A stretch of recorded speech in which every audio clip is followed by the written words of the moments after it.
Shalom to Professor Richard Joel, President of Yeshiva University. Shalom. It's a pleasure to be here. It would be more of a pleasure to be with you, but it's a pleasure to be here. So we're talking to you today, and many are familiar with Yeshiva University, but despite that, let's go back to the core of the idea behind Yeshiva University. Yeshiva and university, do they go together? They absolutely go together in the classic, frankly, in a classic Jewish way, because if we stand for anything as a people, first of all, it's to stand for the values of the yeshiva, which is about understanding Torah, understanding the Jewish tradition, and understanding how it defines our lives, and frankly gives us a covenantal mandate to make a difference in the world. And if we understand university, it's about the integrity of ideas and knowledge that God also gave to the world, that we have to use to channel to make the contributions that we can and to help build the lives that we want to build. The great challenge and the great pleasure of Yeshiva University is not compartmentalizing that and say, I have my Jewish life and I have my intellectual and academic life, and to really say that we're looking to create young people with a sense of shlemut, with a sense of wholeness. And that's why this place is, as they say in Latin, sui generis, no place like here. But how do you do it? I mean, you know, when in academia, it's a lot, and even all about the grades, the exams, and the essays. In Torah, we strive at least to learn lishma, for the sake of the learning, for the sake of getting closer to God, to spirituality. Well, I have to say, I'm not sure that the definition of lishma is libertine. I don't think the definition of lishma is that there can't be an examination. I don't think the definition of lishma is that you're learning not to have some benefit and not to have some growth intellectually. Similarly, I don't think that examinations are only for the purpose of moving people ahead professionally. I teach as well, and my purpose of an examination is to make sure that young people are able to kind of bring together all that I hope they've learned in my class and own it. So having said all that, I'll also say that we live with an enormous tension when we want to live a life of nuance. When things aren't just black and white. It's not Torah umada, it's not yeshiva or university, but that we really believe that life isn't black and white, but it's color. That doesn't happen easily. That requires work. And how wonderful to have an institution, a great yeshiva and a great university, that provides a cauldron for that kind of creative tension that models for young people how they can live their lives. Now, one of the definitions used regarding Yeshiva University is modern orthodoxy. Now, you know, sometimes some people use the term modern orthodoxy to talk about people who maybe define their orthodoxy by choosing which parts of orthodoxy in Judaism they connect to, they wish to go according to. How do you define modern orthodoxy? Well, I'm not sure anybody defines orthodoxy as deciding which mitzvot you do and which you don't do. I also have to give my usual disclaimer that I am a Yehudi Pashut. I'm not a Rav and I'm not a Gaon. I'm a recovering attorney. So anything I say doesn't have that type of halachic import, which frees me to say actually what I think. I believe modern orthodoxy is not a default term. I actually don't know why we need the word modern. I think we are orthodox without adjectives. But I think what that means is that the Torah is given to us, v'chai bahem, to live in this world. And I think the wisdom of the world was given to us as well. And I think the great opportunity of what we call modern orthodoxy is what I like to call Torah umada l'chatchila, not b'diavad. There are those who say, you know, we're orthodox, but it's a modern, complicated world, and we want to live in the world. So how modern can we be without giving up Torah? I think that's profoundly not what we believe. I think we believe that Torah is a launching pad, and then we get to look at all the gifts of the world through the lens of Torah. And in doing that, fulfill our mandate as a Jewish people to be a light unto the nations, an Or LaGoyim. Okay, now Jewish leadership is something that you guys are promoting there very strongly. So what is it when you tell a young man, a woman, go ahead and lead? Well, multiple answers to such a question. First of all, I don't think a leader is someone who has followers. A leader is someone who takes responsibility. And I think this is a generation that in some ways has been gifted and burdened with an entitlement culture, and also with a culture that says don't believe in anything. If it feels good, do it. I don't think that's what young people want. I don't think that's what this generation of young people want, particularly in a world where mass communication and technology has made the world very small. It has also made each individual feel somehow anonymous. So young people profoundly want to matter, and we profoundly want them to matter. And to me, that's what I mean when I speak about leadership. How does each individual use their God-given gifts and what they make of it to leave an imprint in the world, to make it work better? And that's Jewish leadership on a certain level. On another level, I will say that our students, by the way, 15% of whom at least make Aliyah, right, are looking to matter in the Jewish world. Most primarily, they want to matter in terms of their own families and how they raise their children and what kind of communities they live in and what are the values of those communities.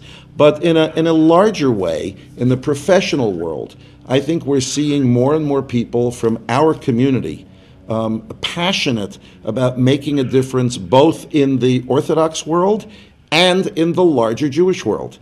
And I think as you've all certainly analyzed the Pew study to death, you see that the one constituency in American Jewry that is both growing, that is tied to tradition and embraces tradition, but also wants to matter in the world, is the modern Orthodox community. And I think it's our students who are going to have to increasingly serve as Shevet Levi to the Jewish people, being the singers and the teachers and those who prepare the karbanot. And I see many of our students wanting to go to work for Jewish organizations, for federations.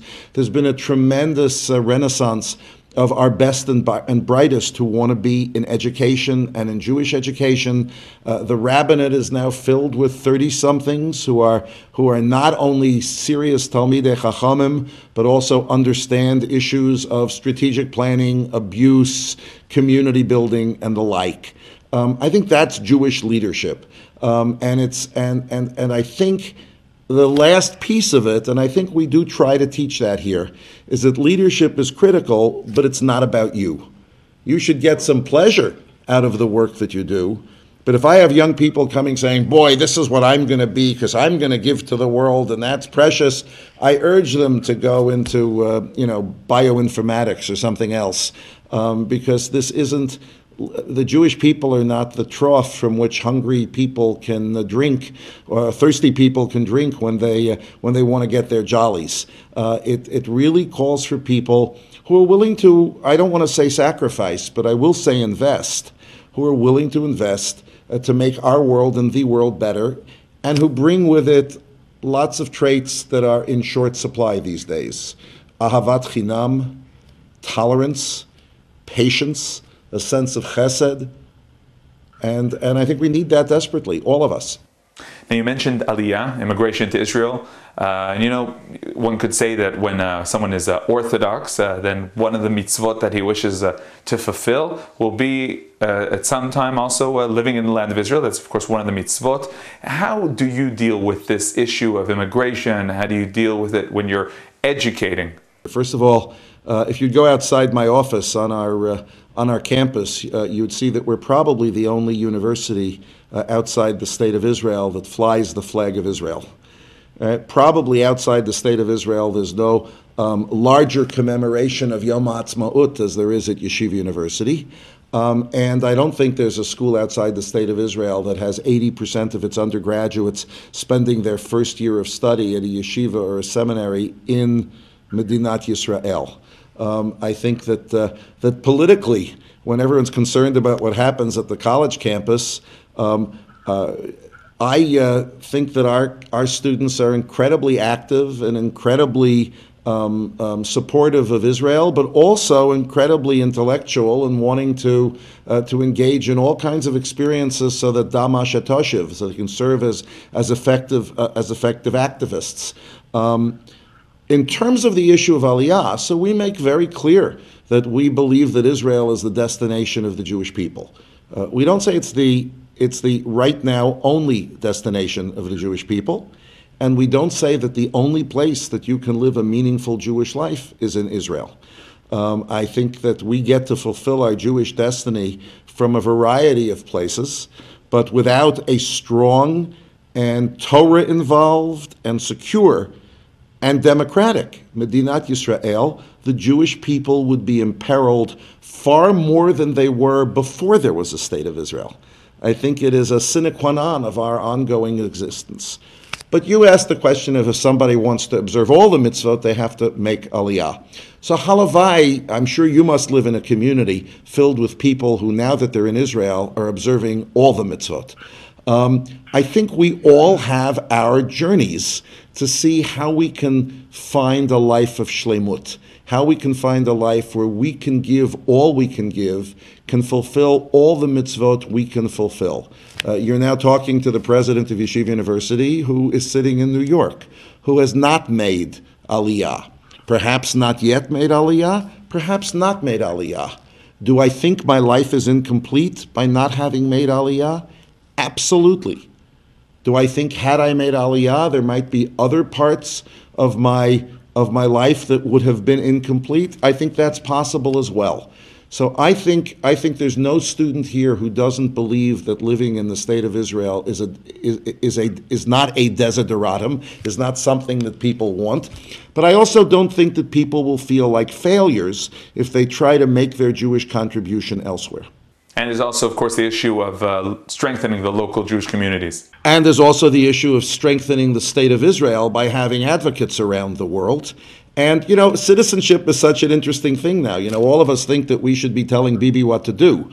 And I often remind people that as long as they're living here, unless they're citizens of Israel, they don't have a vote. But the truth is we all have a vote together in strengthening Klal Yisrael and in strengthening the state of Israel.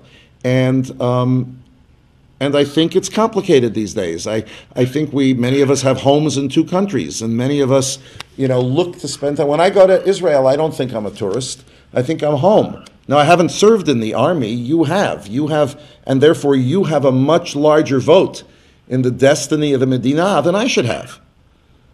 But thank God we all need to care about it. Look, we also made a certain mistake over the years, is we were quick to use the state of Israel as an instant identity provoker for all Jews. And a little bit it's coming back to hurt us now. Because frankly, if the only identity that a Jew has is a kesher to the state of Israel, then as the generations go on and their Jewish identity becomes weaker and weaker, that Israel connection gets weaker and weaker. We are kind of a total package. And a link between the two? I think there's an ineffable link between the two. I don't think you will find people who have denounced their Judaism, and I'm not talking about levels of observance, but who say that being Jewish isn't important to me, but the state of Israel is, unless they're evangelicals. Now, you guys are very connected, it's obvious, with what's going on here in Israel. Look, we are so profoundly tied to the well-being and the destiny of our brothers and sisters in Israel. We consider ourselves an institution that is absolutely a part of the Jewish and the Israeli realities, and we want to help in every way. But I guess if there's one thing I want to say, I think the biggest challenge we all have is that we're living at a time not of skepticism but of cynicism. I'm trying to remember who it was. Oscar Wilde. Oscar Wilde said that a cynic is someone who knows the price of everything and the value of nothing. And so we've learned to snarl at each other. And avas chinam is something that is so distant and hard to grasp. We must be able to together work on loving each other, learning how to fight together, and learning how to be family. It's not a silly thing and it's not a simple thing. I've learned in this office, my great principle that I teach my colleagues is that it's not enough to be right. You want to be right, but there has to be some shleimut, and there has to be justice, and there has to be a future. And we have to believe that we do all that we can, but that the Ribono Shel Olam is in charge, and is in charge over time. And we have to bring integrity to what we do, and gutzkeit to what we do, and kindness to what we do. Professor Richard Joel, President of Yeshiva University, Chag Sameach. Indeed. Thank you very much for joining us. Thank you.